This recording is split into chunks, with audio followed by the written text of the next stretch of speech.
What is up, my friends, and welcome to the UFL Week In Review, one of the longest-running UFL podcasts of all time. As we count down 23 days to the UFL kickoff on March 30th, we got a jam-packed show for you today. First up, we talk about the UFL Under Armour stuff. We've got the breakdown of the preseason odds with the Stallions emerging as early season favorites. We also got a special segment on the preseason roster cuts and all that kind of stuff. Plus, don't miss our exclusive interview with Mike Mitchell from Sports Illustrated, offering his unique insights into the league. We get into a lot of stuff, great conversation with him. Then in our notes section, we quickly highlight the latest updates. We'll talk about News Hub Fantasy for pay-per-view pick'em enthusiasts. We've got a recent talk about the News Hub app and our forum that we just added to the site. So stay tuned as we dive into these topics. Don't forget, at the end of the show, we'll be answering some viewer emails, but I think we're going to probably hold off on that this week. So make sure you email podcasts at UFLnewshub.com for that. And so we've got a bunch of stuff, so stay tuned. We've got something for everyone, but you're probably wondering where I have been over the last 2 weeks, and I'm just going to get it out right now. Mike and I talk about it in the podcast. If you didn't follow us on social media, my wife has been in the hospital for 2 weeks. She actually had sepsis, if you know what that is. Basically, her body shut down. It went from an infection to pneumonia to sepsis. Her kidneys were functioning at 5%. She was in the ICU for a week, and it was very touch and go there for a long time. And then another week in the hospital, and we came home on Sunday. So if you're wondering where the heck this podcast was for the last 2 weeks, right before a season starts, that's kind of where it was. Again, I appreciate it. We had players, coaches from the UFL reaching out, fans, people we've met. I appreciate everybody's thoughts and prayers for my wife. She's still not 100%. Somebody asked me today, how would I rate her? I would say she's maybe at 30% right now, very weak and frail from basically your body shut down. She had multiple blood transfusions. She had dialysis. I mean, this is a healthy person that ran marathons with me.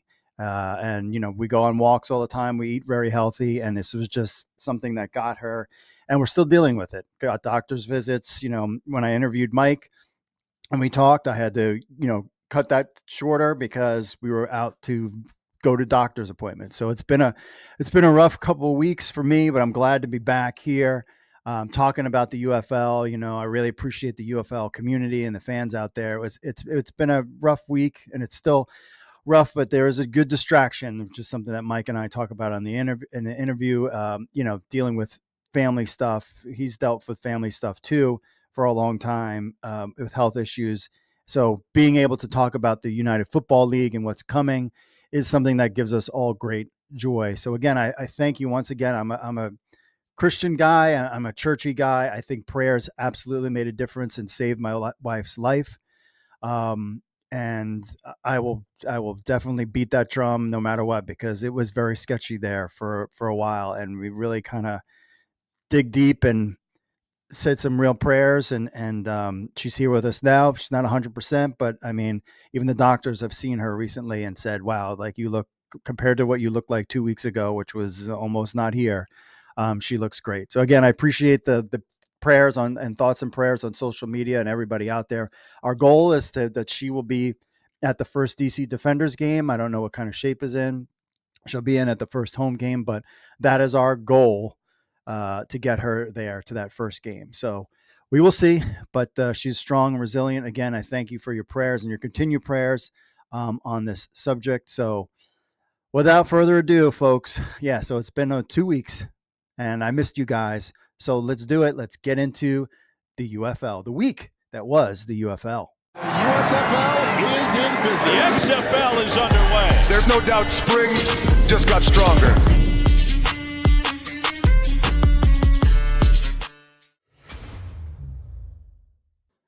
Mike Mitchell has got a report out there from Sports Illustrated about the preseason roster cuts, dates, and so much more. So we've got the preseason, of course, the UFL preseason underway in Arlington, Texas. That started February 24th. Initial team scrimmages are scheduled for the 9th, and roster cuts are on March 10th and March 23rd. And I think that's going to impact how we're going to do fantasy football. But basically, saying February 27th was the first team practices. March 9th was the first team scrimmages. We've actually seen other teams kind of start to play against each other already. And this is on the 7th.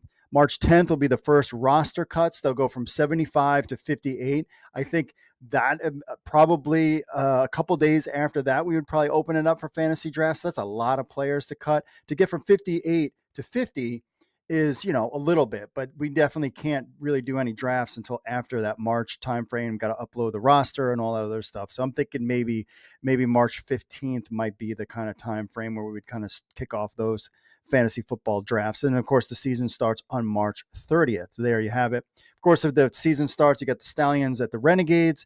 That's at 1 p.m. Eastern. That was on Saturday. Then you got Battlehawks versus Michigan Panthers in Detroit. That's at 4 p.m. And then the DC Defenders, San Antonio Brahmas, and the Alamo Dome the DC returns to the Alamo Dome. That's at 12 p.m. Eastern. And then the Memphis Showboats and Houston Roughnecks at 3 p.m. are on in Houston, Texas at Rice Stadium. So there are all of your preseason roster cuts and important dates as we get closer to UFL kickoff. ESPN unveils its commentator teams for the inaugural season. We haven't heard from Fox just yet, but this broke out today.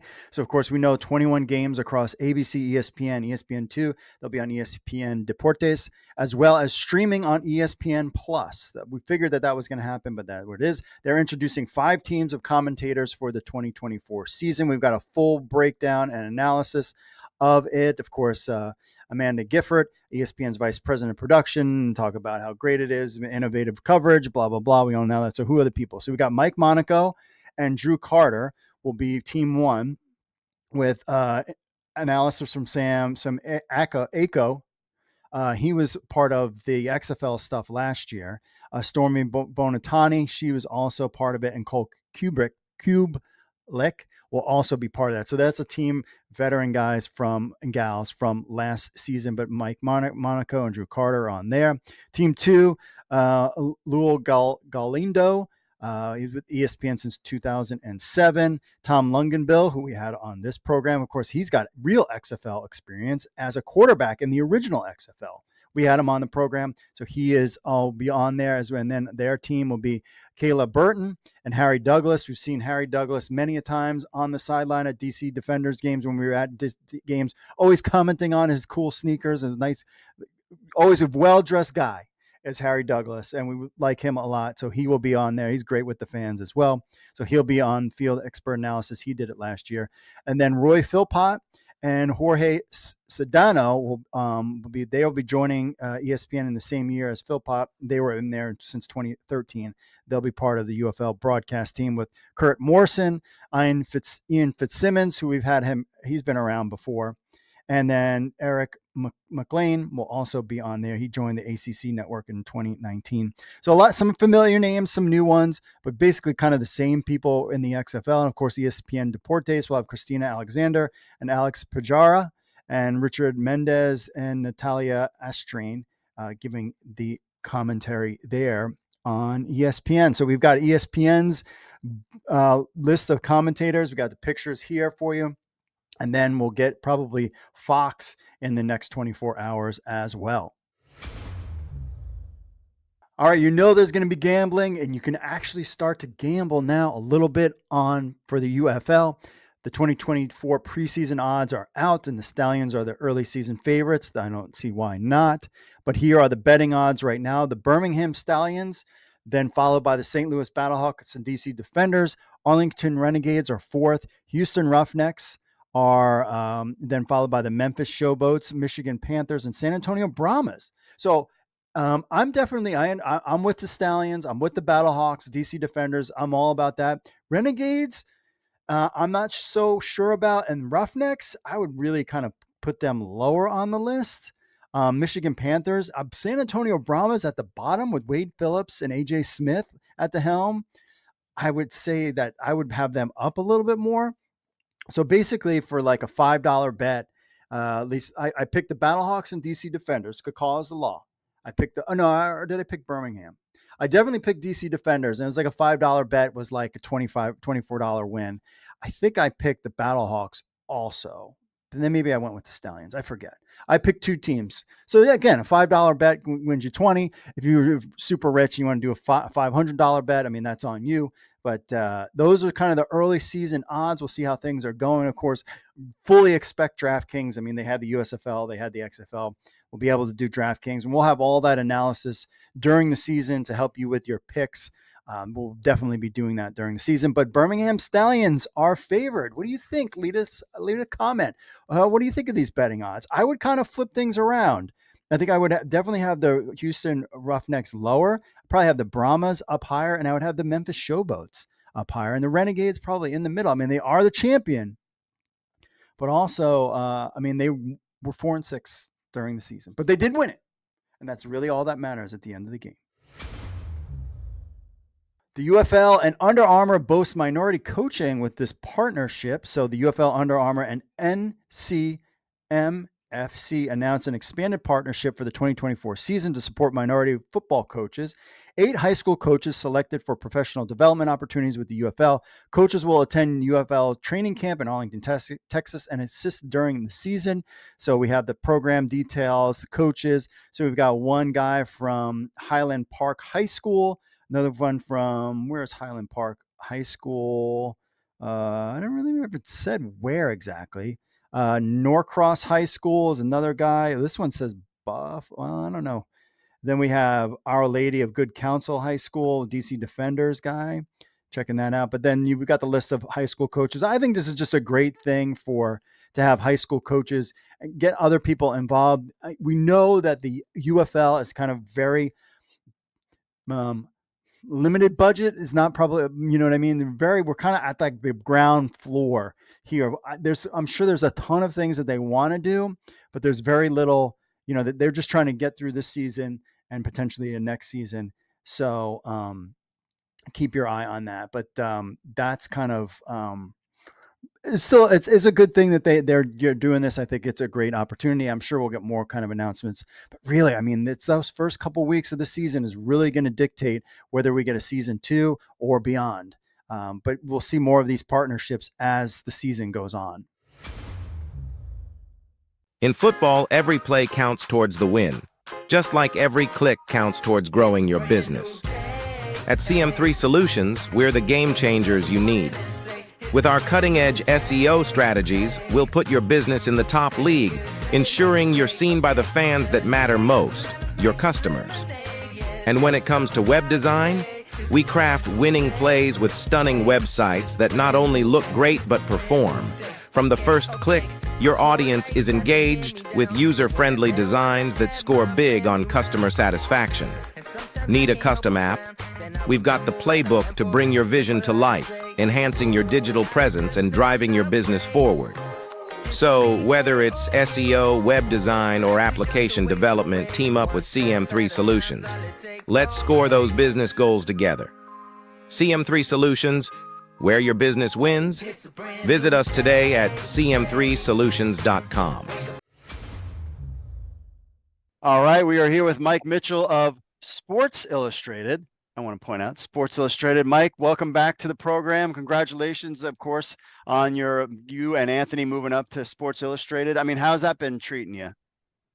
Oh, it's been a lot of hard work. It's a little bit difficult. Like your site, News Hub, has established itself, right, over the last few years. So you have a good followership, such a great team. We've seen guys who've worked for you do such a great job and elevate themselves, like Jay Noakes working for the XFL, now UFL. And so, starting from the ground up is a little difficult. Anthony Miller's a machine. He works very hard. He's writing a lot of articles. I've been writing a lot of articles, as you know, with the site, like we covered last year was so hard, covering the USFL, the XFL at the same time when the seasons were going on, as well as the CFL. So you try to put out as much quality as you can, and I tried to not to do the quantity aspect so much, but there's so much going on that it's really difficult to keep track. And then if you have personal life and other matters, I know you're dealing with some stuff, Mark. Yep. You know me personally, the stuff I've been dealing with too on my end. So I'm sorry to hear that you're going through what you're going through. So hopefully everything gets better with your wife there. That's a hard road. I usually don't get into personal matters, but I've had a very close family member that I'm taking care of. I'm essentially a caregiver for that individual, and they've gone through pneumonia, and UTIs and infections and all that. And it's a hard road to recovery, a lot of setbacks along the way. So I'm hoping that your wife has a smooth recovery and is able to get back to normal, whatever normal is in this life. Yeah, no, I appreciate it. I appreciate it. Yeah, it's interesting that we, here it is. We're finally like right here at the cusp. Is this going to be the final? Like we're gonna have to restart and call it something else next year. Like, and then now we have, both of us have all this like family stuff, and I'm like, you gotta be kidding me. But we're here. Yeah, and then last year, yeah, it was frustrating because last year I had like media credentials and opportunities to go to the CFL, to go to the Grey Cup, to go to Toronto Argonauts games, to go to the XFL games and all that, and spring league games, and unfortunately because of family stuff, I was unable to. So it made it very hard. And I appreciate the leagues for reaching out and giving me that carte blanche, but yeah, it makes it tough. Football is fun. Yeah. There are aspects of it that are rough too. There's some seediness there too, but this is the playground aspect of life. Sometimes real life and that other stuff is so hard. So Yeah. it's part of life. You got to grin and bear it. It's hard to see the people you love go through any hardships. Yeah. So it's Yeah. and it's just part of life. It's just the way it goes. But the football stuff, it's fun to get into that and still be able to focus on that. And we're entering a very fun period. Should be interesting, unique waters. Yeah. I wrote an article at SI. I think it was maybe my first article I wrote for them about how I think this is it, Mark. I think this is the last ditch effort.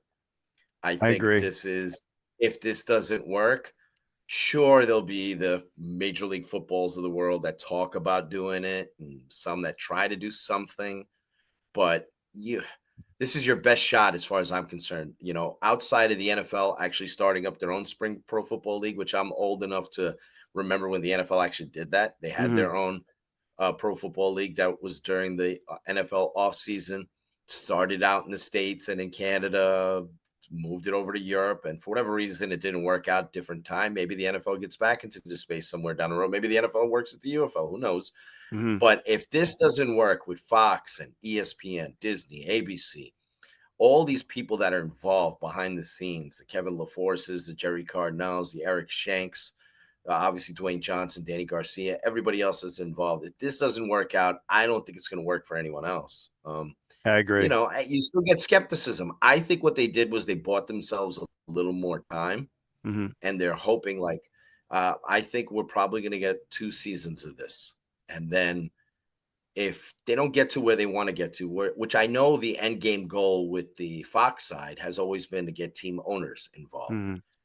If they can get into that, I know Redbird has been trying to rope in investors. Fox has been trying to rope in investors. I think outside of the NFL getting involved and funding and all that, I think it's going to take like team ownership. If we get to 2 years from now, and this is still kind of a niche product that hasn't quite stood up and made a dent and become like the 5th most popular pro sports league out there, I think it's possible they close up shop. And this is the best shot we got. So hopefully this works out here. And it's pretty amazing to think that we've reached this point where the USFL and XFL are together.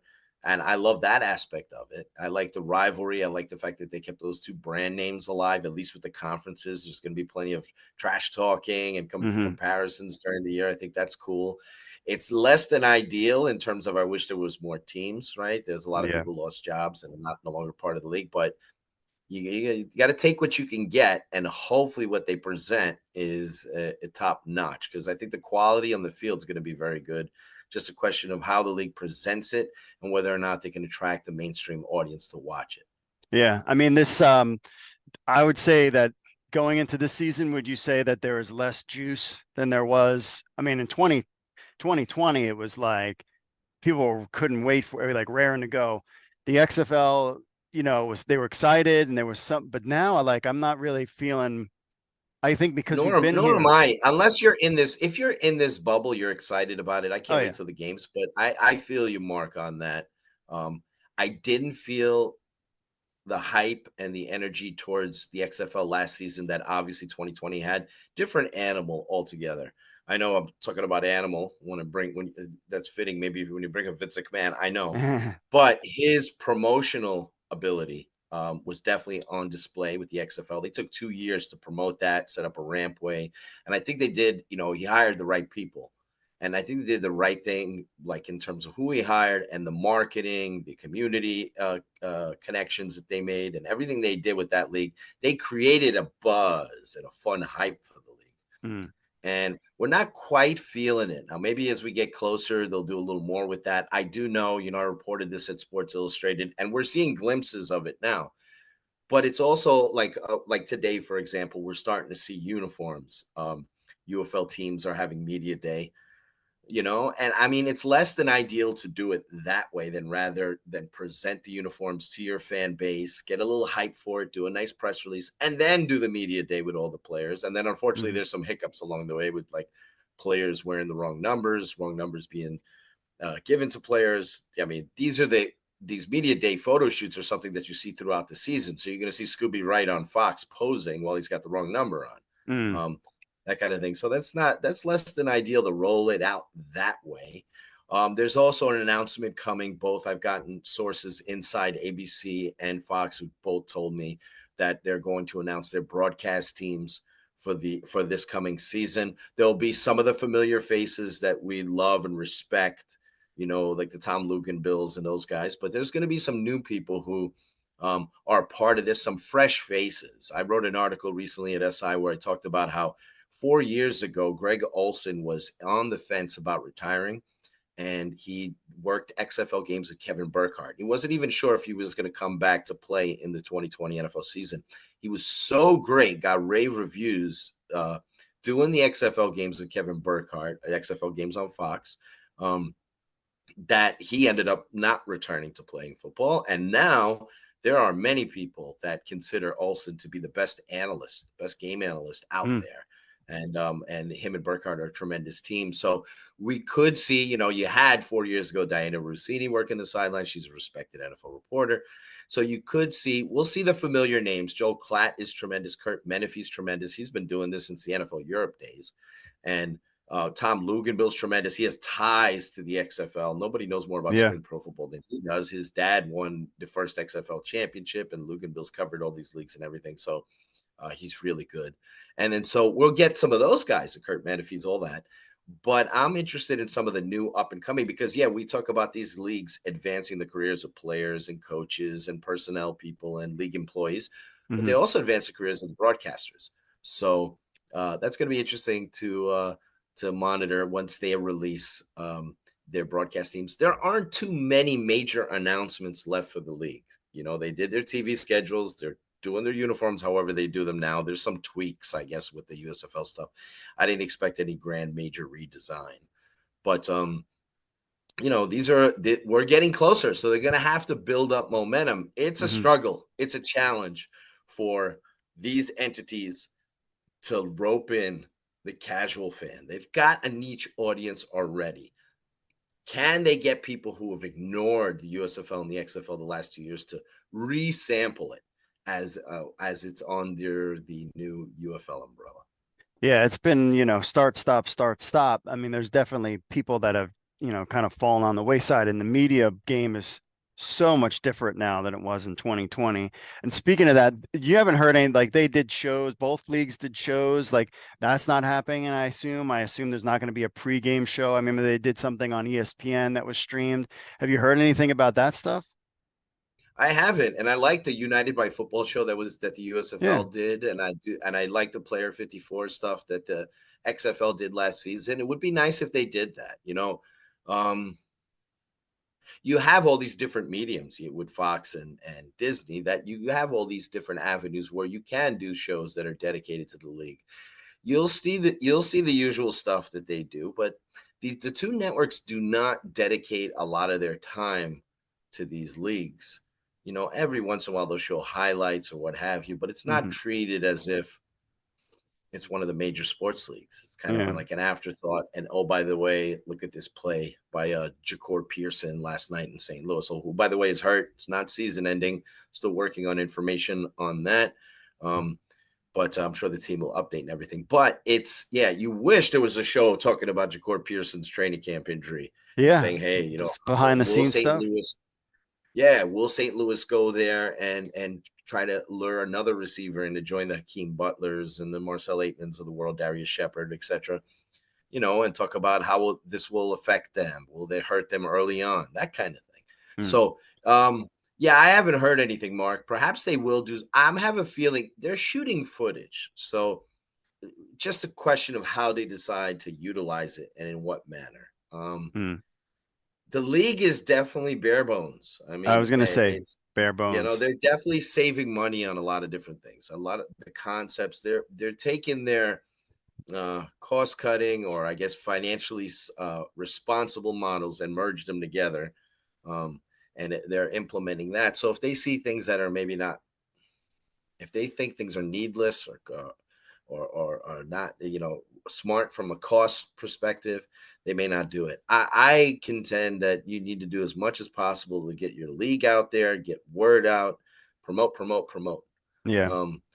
And so they need to do that, but we'll see. By accident, what could happen is one of these shows, by accident, someone who doesn't follow the league might come across a show, but this looks pretty cool. I really like this Jacor Pearson guy. I want to watch him play. You got any way you can rope in people to try out your league, to give your league a chance, to get an understanding of what your league is about, is a good thing. Accessibility is important, but you also can't have these shows and then not promote them. ESPN did a good job last year. The crew doing like a pregame show kind of online and all that, and that was cool. And I mean, I got a shout out at one of their shows. I do remember that. Yeah, so Jason Fitzgerald and those guys or whatever. So Yeah. I believe.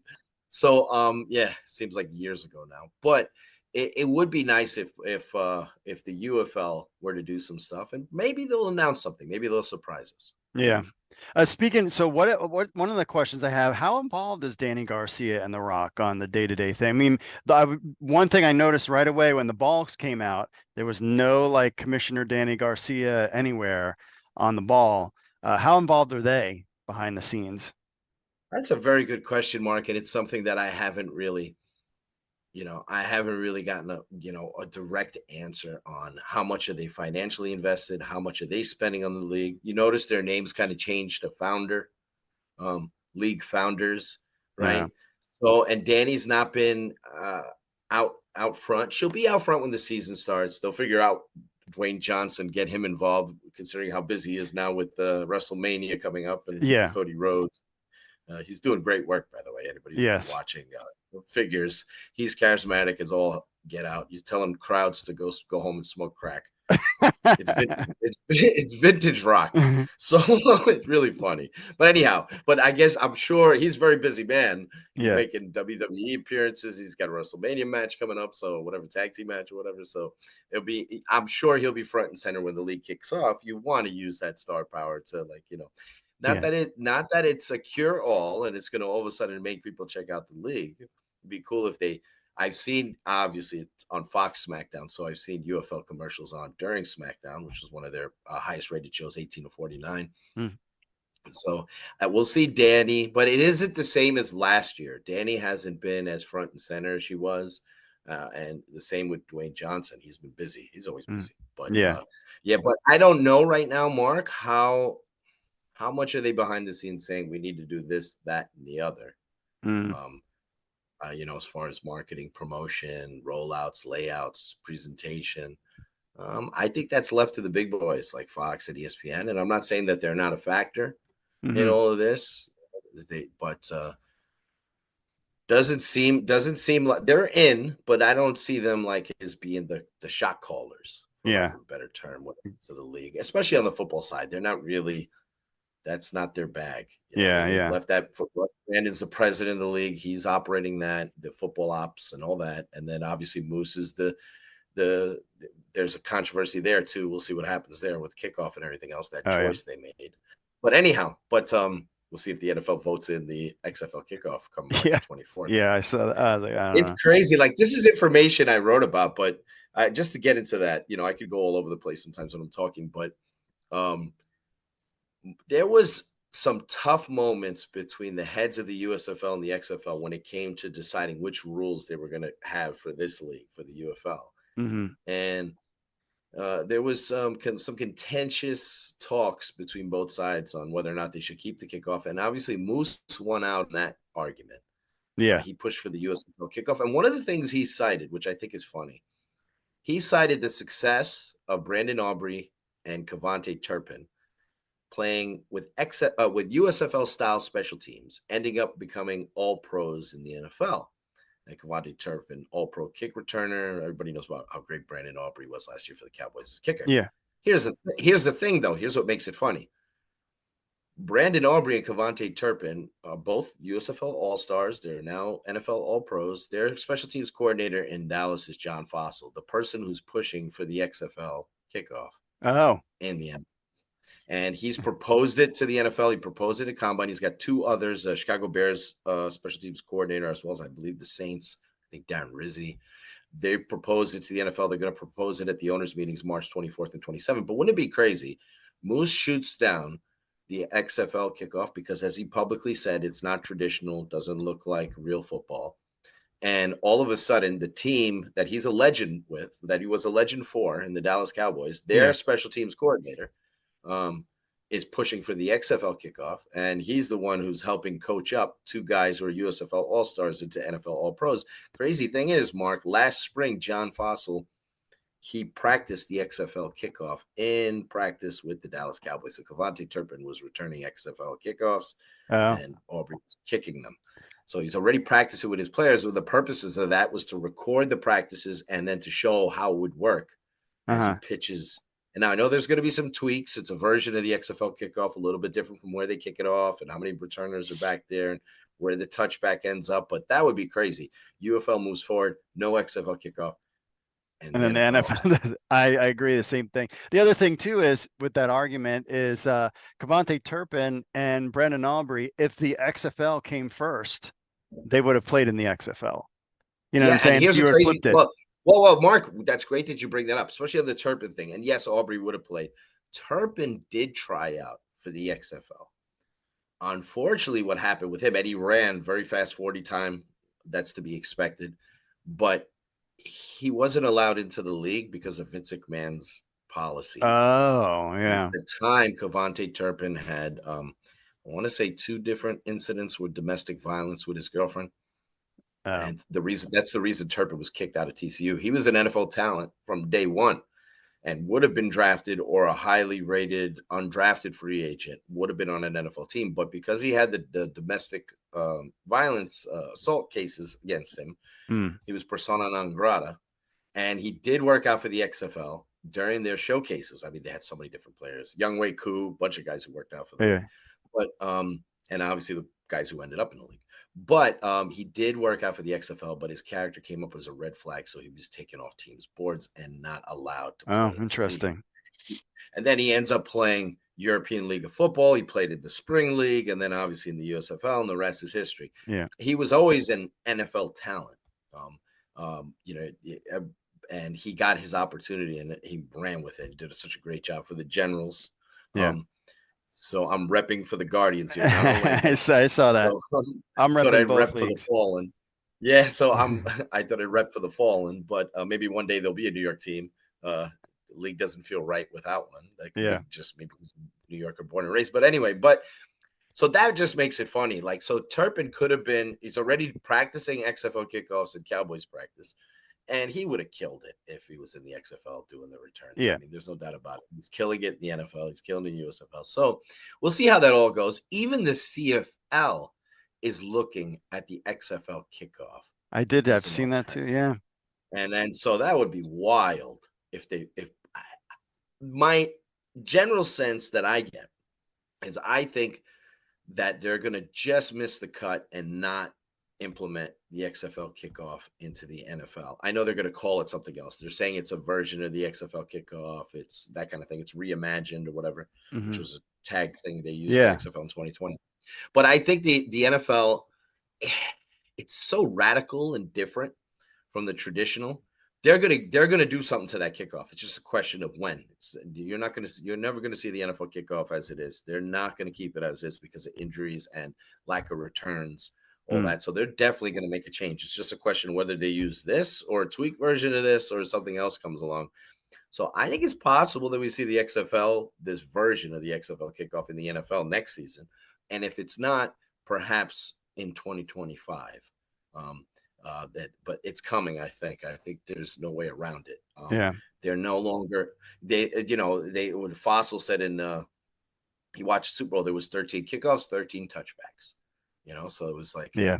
so they got rid of injuries, somewhat, but they made sure there was no returns. So if you have no returns, nobody could get hurt.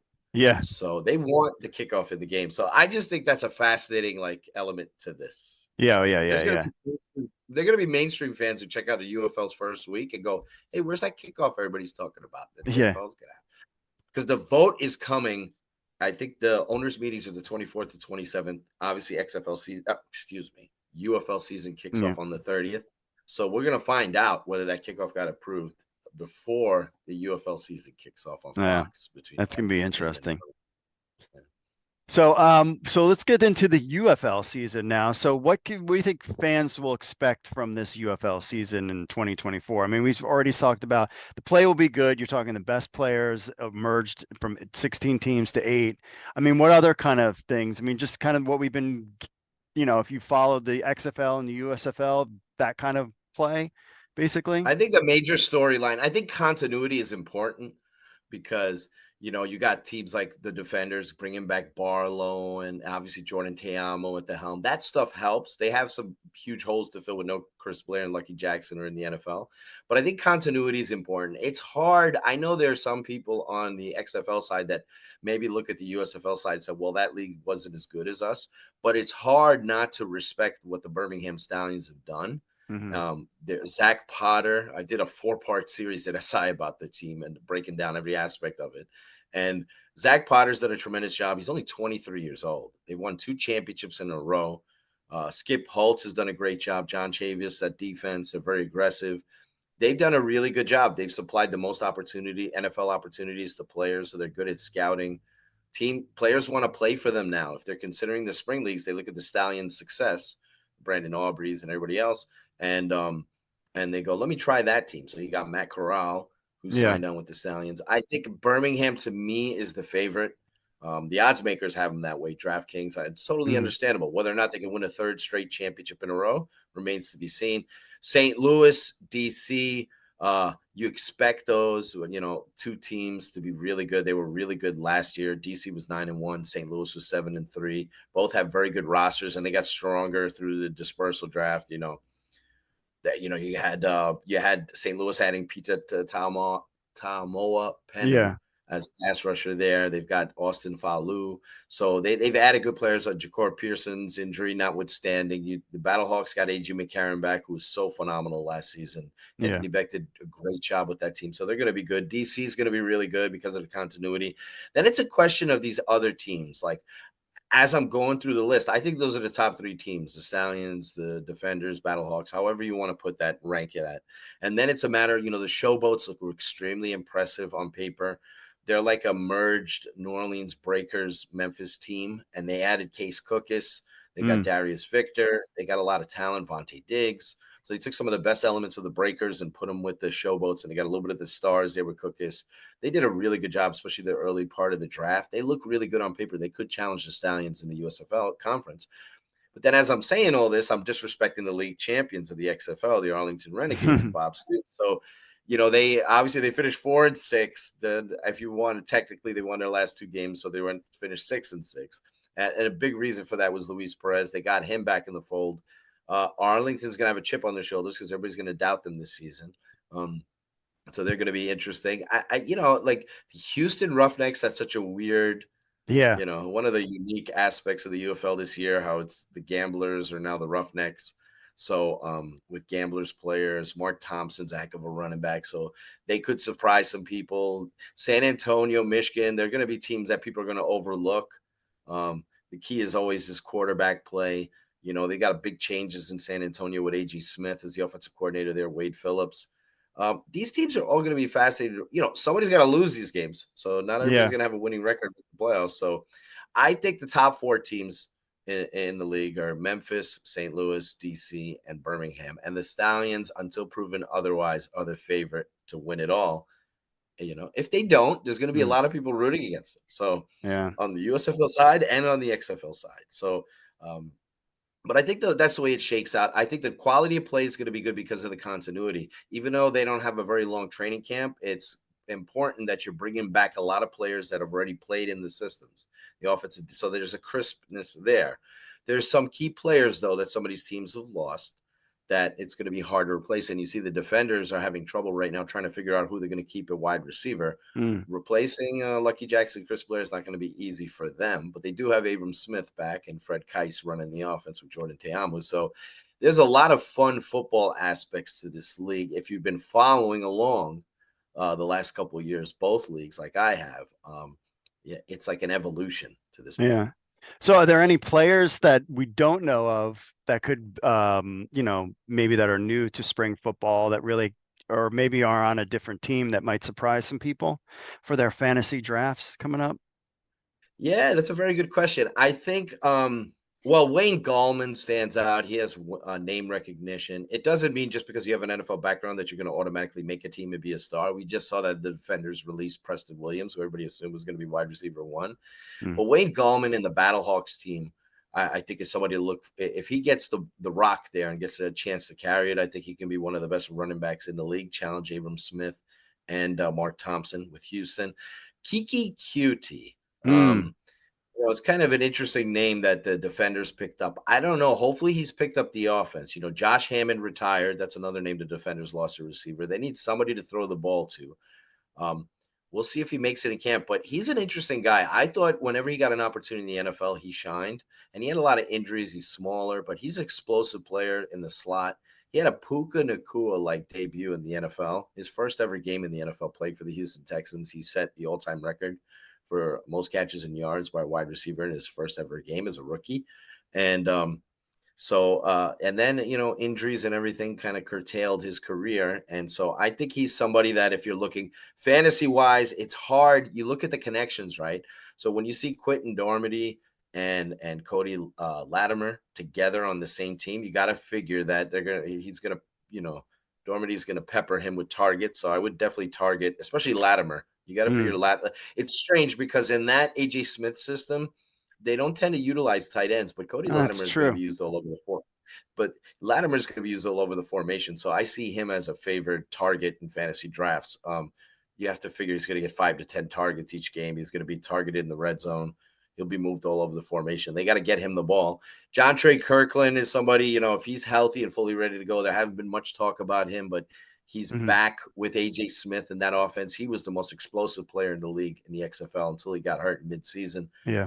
He was a lot of fun to watch. So he's somebody who out there who I think can stand up. So those are some of the players there that I believe are going to be standouts for the league. The quarterbacks we know, AJ McCarron. It's interesting the Birmingham aspect too, like who emerges. They lost two very good receivers, like the Defenders, to the NFL, and Austin Watkins, who's now with the Eagles, and Davion Davis, who was a big star for Birmingham down the stretch there. Yeah. They lost Alex Magoo at quarterback. So who emerges at quarterback?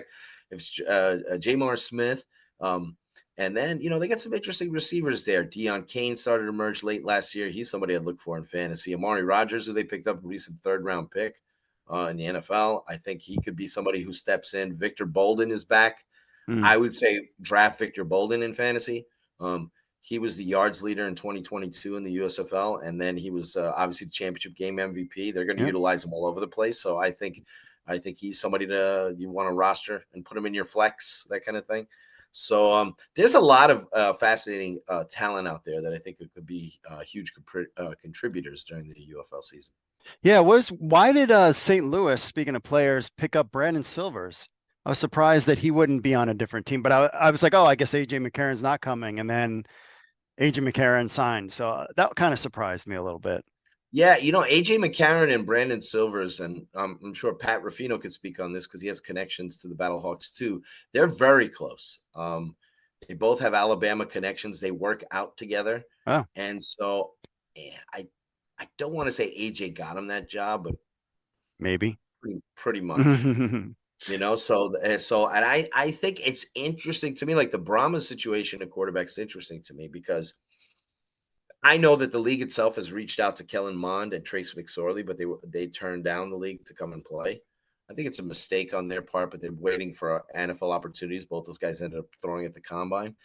Kellen Mond would have been interesting in San Antonio with the Brahmas. He's a San Antonio native, played at Texas A&M. But I think it was interesting that San Antonio with A.J. Smith decided not to bring back Brandon Silvers. Yeah. Who played well for Houston, then got hurt, and then his kind of play slid after he got hurt. I think it was like a direct correlation there. But I found it fascinating that the Brahmas, with A.J. Smith, with that roughneck staff from last year, decided to go in a different direction at quarterback, and they went the Quentin Dormady route. They got Garbers, former Raider, and then Joe Flacco's brother there, Tom. Yeah. So we'll see if the Brahmas add a quarterback before the season starts or as the season progresses.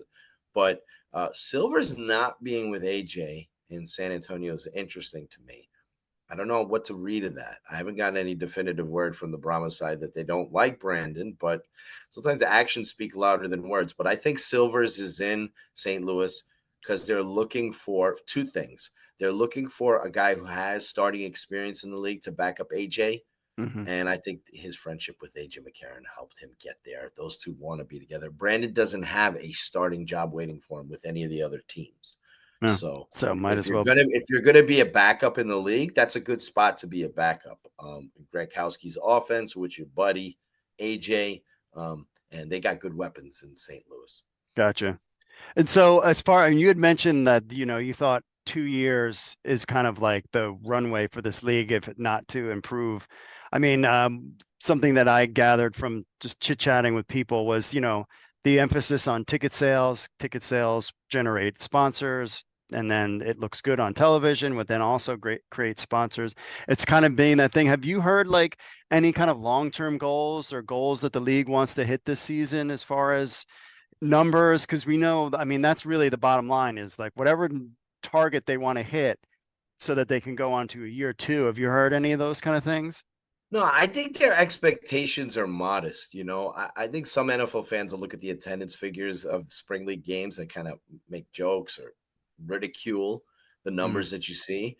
But I think their expectations are modest. Like honestly, Michigan Panthers, the Memphis Showboats, the Birmingham Stallions, they were lucky if they got 10,000 fans who actually paid tickets to come see their games. Lucky if that was the case. Birmingham was a little bit more luckier than the other two on that one. So even though we sat there and we go, oh man, Orlando did not have great attendance in Camping World, the fact that they averaged close to whatever it was, 9,000 was not bad, all things considered. And they weren't a great team. Obviously, they only won one game. They got better towards the end of the season. We saw the Vegas Vipers only average 6,000 fans. And, obviously they didn't have a very good team. That was a weird situation. They sold tickets very late, et cetera, et cetera. But the USFL side would kill for 6,000, 7,000, 8,000, 9,000, 10,000 paid fans at their games. They didn't get that in Canton. They didn't get that in Michigan. They barely once maybe got in Memphis. I'm not so sure about that. Maybe one of those days they give away free spatulas. But I think they're modest expectations for attendance. But the thing is with all this, Mark, is like all this works hand in hand. You need to, like, for example, the Panthers are struggling right now to sell tickets. They were late to the game to sell tickets, and they're late to the game with single game tickets. And then you wonder why you're not doing so great. Now, as they get closer to the season, maybe they'll pick up. But if you see numbers like 10,000, 11,000, I wouldn't consider those disappointing. Could they do better than that? Yes. But I wouldn't consider those to be disappointing. These leagues are still trying to prove themselves, and these are markets where there hasn't been a lot of success in selling tickets. Now, could the league do a better job of promoting? Yes. It all works hand in hand. Like what you have to do is you have to reach out to media members. How you sell tickets in a particular market is you have media members involved. So I'm going to get in trouble with this, but I always get in trouble with these leagues. The league is sending out Zoom media sessions with their coaches. The St. Louis, to be expected, had so many media members in their Zoom last week. Pat Ruffino was in there, a bunch of guys. Mexico was represented. So there was a lot of media members that were part of it. You can tell there's interest in St. Louis. The Houston Roughnecks, I almost said Gamblers, they had only one media member in their Zoom. Now, I know it's a unique time of day, last second notice, but I think that's an example of the level of interest that markets have. because what you need is you need to connect to media members. You need to do outreach and connect to media members, and you need to, you know, have them be a part of your Zooms, give them availability, give them information, be transparent, because what they end up doing is they end up promoting your league for you. Mm-hmm. So if you see there's only one media member, I mean, the Roughnecks deal with CJ Johnson, you know, one media member in there, they asked about Reuben Foster, it was like a 5-minute Zoom, see you later. Mm. The Battlehawks thing, you got Rufino asking about backup players and Johnny Buchanan and a whole bunch of other stuff, and Mexican reporters are asking questions, and everybody from all over the country is asking St. Louis questions beyond just St. Louis. And then and you can see the Stallions had a good turnout for their media session. There was some interest there. So you can see there's interest there, but, you know, nothing compared to St. Louis. And like I said, that's, to me, is a direct correlation to how much interest there is in a team in your market. If you're having a media session, only one person is interested. And, you know, of course, it's the generic, you know, let me look at the roster, see who I recognize. Oh, Reuben Foster. Yeah. And ask a question about him and then get out. Don't even ask about who's the quarterbacks are, Jared Guarantano or whatever. Don't ask about the receivers, Isaiah Henney or whatever. Well, who's going to be starting, blah, blah, blah, scrimmages, all that.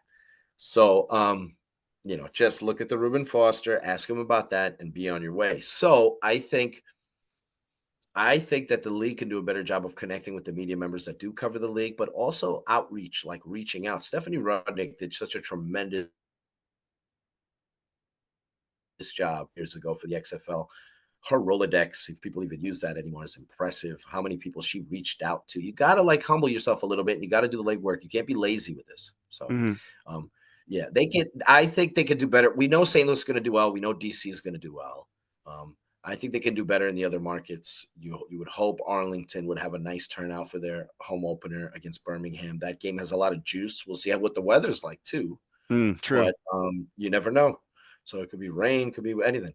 But you want crowds that are invested. Whoever shows up, you want crowds that are invested into the league, into the teams, into the games. I think you'll get some of that. How many fans you get, I don't know. If I was going over under on a lot of these games, you wouldn't see me going past. If it's not St. Louis related, you wouldn't see me going past like 15, 16K for a lot of these games. Gotcha. Interesting. All right. So to wrap this up, Mr. Mike Mitchell, we will get your take. Who is the 4 playoff teams? Who's in the championship game, and who's winning it all? I'm going to give a boring answer. I'm going to say the Stallions over the Battlehawks in St. Louis, which that hasn't been officially announced yet by the league, but is the assumption by everyone. Yeah. That the championship game is going to be in St. Louis. There's pressure. If the Battlehawks make it to the championship game and they're playing in the Dome, there's going to be it's going to be packed. They might sell it out, but there's going to be pressure on them to actually win the damn thing. Mm-hmm. So I would say Stallions over the Battlehawks on their own field to win the 3rd straight championship. I like the Defenders to make the playoffs, and I like their coaching staff a lot. Reggie Barlow, Greg Williams, Fred Keiss. I think they got their quarterback back. We'll see what happens with a receiver. Their defense is really stacked. They loaded up on their front 7 in their secondary. I think DC is a threat to win it all again. They got to the championship last year. And my sleeper team, although I don't think they're that big of a sleeper, is Memphis. So I think the Showboats with Case Cookus is one of the best quarterbacks in this space. If they can protect him in Memphis, which the Stars did not do last year, he can have a monster year. He can knock off Birmingham. If Birmingham doesn't get the quarterback play that they got last year from when Alex Magoo was with the Packers, I think Memphis can win the USFL conference. So they're definitely in there. I know I excluded teams in this so they can make my take age extremely poorly. But those are the 4 teams who I think that'll make the playoffs. And that would be a fun championship game if the championship game's in St. Louis and the Battlehawks are actually playing there. That might be the largest attendance we've seen in this modern era for any game. So that could be a great one. So hopefully we get to that point. Yeah, I mean, all 4 of those teams would be great markets. I mean, Memphis, with their market, that would be great to have a lot of people there. So yeah, would there be one other team that might, now that we have this playoffs where you could have 3 teams from one division, is there another team that you think might kind of squeak in if it wasn't, say, Memphis or DC? That's a tough one. Like, if I had to pick between Arlington, Michigan, I don't know that Arlington has enough weapons at wide receiver. That worries me a little bit. They got away with it. Obviously, Luis Perez did such a phenomenal job last year. Spring King. Michigan, Would it E.G. be San Perry was really Antonio? good. San Antonio's interesting to me, but I still have question marks. I think Quentin Dormady was very good towards the end of the year last year. His numbers are very good. He surprised everybody. I love the fact that he was able to redeem himself after that bogus story came out about him giving away plays and this, that, and the other. He had a jealous teammate who's still in the league, by the way, who kind of trying to make him look bad. I don't know about San Antonio's quarterback situation. The Roughnecks are going to have very good offense. I think their receivers are very good. But again, question marks at quarterback. I happen to like Reed Sinnett. If I had to pick I have to roll with Arlington as this. I know they're champions, so I know it's hard to say they're a sleeper, but I really like their coaching staff. I like Stoops. I like their core. To me, it comes down to head coach, quarterback. They made a little bit of a change in offensive coordinator with Long, who's now their offensive coordinator. Jonathan Hayes not there anymore. Jay Hayes' brother is still with the defense. I like the continuity there in that coaching staff, and they have a really good quarterback. So I think Arlington could once again surprise everybody as kind of like, because they're going to have a massive chip on their shoulder because they're going to be overlooked by everybody. So despite winning a championship last year. So I like Arlington. Houston fascinates me because I like their receivers, the Roughnecks. Their coach is really good at coaching up receivers. San Antonio, the quarterback position. If Quentin Dormady, they have some weapons to play with there in San Antonio. If Quentin Dormady can live up to what he was last year, and how he started to play at the end of the year, and he can fit in that offense. We don't know. I don't know about these quarterbacks in that air raid / run and shoot of AJ's. Like San Antonio strikes me as a team that's, if things don't work out in the first few weeks of the season at the quarterback position, they could very well be calling the other teams for their backups, trying to make trades, like for a Cole Kelly or somebody like that, just trying to like improve things. So yeah, I'll say Arlington only because if we're gonna go sleeper out of those, I picked my 4 playoff teams, but I'll say Arlington because I think they're gonna have a chip on their shoulder, and I really like their coaching staff. All right, there you have it. Mike Mitchell from Sports Illustrated. We'll check in mid-season and kind of see how things are going at that point. So I appreciate you being on the show. Appreciate you, Mark. Thank you so much for having me on. Again, we appreciate Mike Mitchell, the great Mike Mitchell, for appearing on the podcast. I'm so happy for him and Anthony Miller being part of Sports Illustrated. Again, I was talking to my wife. She had mentioned that, this is actually a good thing for the United Football League. And you could see he's got worries. I've got worries, maybe a second season, but then after that, we'll see what happens. This is critical to get your friends and you to purchase tickets, to get out there and make it happen, because we want this league to succeed. And I agree with him. If it's not this league and it's not these people, like, it's never going to happen. I mean, and the CFL community will jump for joy because, some of them want this thing to fail, and I don't want it to fail just because I care about people and humans and jobs. And I would love for this to expand to other leagues. I would love if this helped the CFL continue to the CFL seems like they're on a good path right now. Of course, we cover that here. And of course, we have all this stuff on News Hub Fantasy. Everything got delayed, clearly, because of what happened with my wife, and I hadn't been around. But I will tell you, I am working on a new draft engine for News Hub Fantasy, which is really cool. And it is a lot more slicker. I'm hoping they have it debuted before the draft start. I think having a draft right now is silly because they're not going to cut down the rosters until Sunday, 3 days from today. And then by the time we can upload the rosters and everything. So I'm thinking the 15th is when we can open up drafts. And I'm hoping I can have that piece done by now. Now that I'm home, nothing to do, nowhere to go because my wife is sick. Events all been canceled. So I should have time to kind of get that up. And remember, I am the only person that manages this site. So when people send me nasty grams of what a piece of garbage it is or a piece of crap I am, I'm like, this is one person, full-time job, 6 kids. Oh, and now a wife who has been in the ICU and in the hospital for 2 weeks. So just be careful when you're always, slinging daggers out there. You don't know what people's true story is. And that's something that I need to live by, those words as well. Also, for your viewing pleasure, I decided to add, based on some feedback from fans, is to add a forum. So we have a section there for all the different teams, a section there for the podcast, fantasy football stuff, UFL discussion, all that stuff is on the site. Now, I've tinkered with this stuff before. I figured let's give it a shot and see how it does this season. To have a forum on the site so people, we can have that community kind of building there. All of my plans for what was going to do, things we were going to do behind the scenes, has all just been thrown to the wayside right now. And it's just kind of just, getting my wife back to 100%. I might make an appearance at an away game at some point. I don't know if she will be up to be able to travel. I mean, we just don't know where she's at. So everything is kind of tentative. But, we're definitely looking forward to the season. So now you have a forum. I thought about Discord, but some people don't use Discord. And we figured, man, let's try the forum this year and see, if people sign up and the community is built around that. And then, we'll talk about where we're going to hang out at DC Defenders games. If your call is the law, is that you're a Battlehawk fan and you want to put some stuff out there. It's just another place. You've got Reddit, you've got UFL board, you've got PF Newsroom, and then you've got us and the Sports Illustrated. So just another thing out there. Plus, everything because my wife was in the hospital. That means I couldn't get to the news app. There's definitely one waiting in the wings for Android. It's been the Apple approval process has been a little tough go. So we'll see how that goes. But that's kind of what things are going on behind the scenes. So it's just kind of everything is delayed. It figures, right? I mean, we've been waiting for this. I'm hoping that this is like the bottom and this is the end. And it was kind of like in my life, this was kind of the bottom too. It's like everything is like, the UFL is starting from the bottom, and really my businesses that have been around, we've done these sites paying people. Like I've never made it. I made money beginning of the XFL season in 2020, paid people out of my own pocket during COVID. And then, having to restart this thing again. I do want to pay people for their time. And so we'll kind of see. And now we're just kind of in a whole new world, completely different. I mean, this is 2024.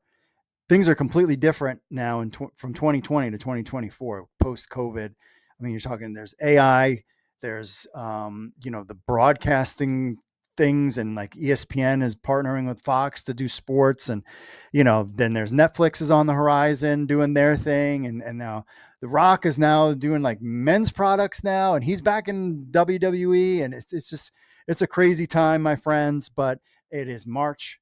It's getting nicer out, and we've got spring football to look forward to. Yeah, I appreciate all the thoughts and prayers. Really, I believe in my heart of hearts that prayers made a difference, and 100%. And if some point we meet in person somewhere and you want to, I can tell you stories and stuff that happened that I'm like, yeah. I mean, and it just kind of reaffirmed my belief in where I'm at in my life right now. And so we'll see. And we'll keep you up to date on how she's doing as well on the show. And again, I appreciate everybody stopping by. I would love to I really was like, I'm going to get all in. I'm going to be all into this league, and I'm going to be all over everything. And it's going to be like, da-da-da-da. And then life happened, and, family is important. So I'll do the best that I can with the time that I got, but I'm certain looking forward to, I even ordered merch. I mean, I've got, I wanted I think I got a t-shirt or something, but like the hat, like this is like, they don't even have a lot of merch. So I'm rebuilding my life. My wife is rebuilding her life, rebuilding my business. The UFL and XFL and USFL are rebuilding there. Everybody's kind of starting from scratch. We're rebooting one last time to kick ass from here on out. That's the hope. All right, my friends. Thanks for watching. As always, we'll be back next week with some more guests. I'm working on that tough stuff as well. So without further ado, folks, that's how I say in the beginning. I am so tired too. That's it for me, folks. As always, from the bottom of my heart, God bless. Thank you again for all your thoughts and prayers. And I will see you all later.